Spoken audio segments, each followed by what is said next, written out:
देखु आज्ञा मु हूँ उच्च न्यायालय आईनजीवी प्रभाकर सावत मो सहित कैलाश भाई एवं कामिली भाई और मोर कालंदी भाई उच्च न्यायालय आईनजीवी भाव आज भुवनेश्वर उपस्थित थिलु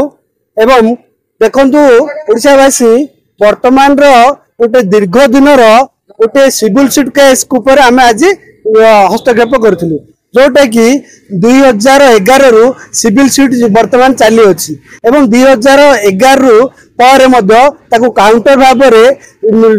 2015 रे गोटे सिविल सुट होता जोटा कि आमर से जगार जोटा कि आमर अशोक नगर भुवनेश्वर उपस्थित जगटी कल्याण लेट कल्याणी दास नाम अच्छी एवं तांकर हजबैंड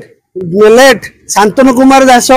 नाम ओनर हिसाब से 2 जन थिले। वर्तमान मु कहबार उपयुक्त जे कल्याणी कुमार लेट कल्याणी कुमार दास 7 जन लीगल हेयर ता मध्यरु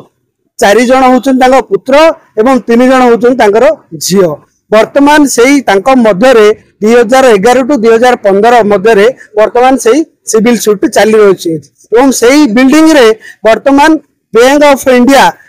माने तार रनिंग करुला। वर्तमान बैंक ऑफ इंडिया रो 2000 वर्तमान 31 अक्टोबर 31 2025 रे तार टर्नओवर सरीची एवं से वर्तमान आज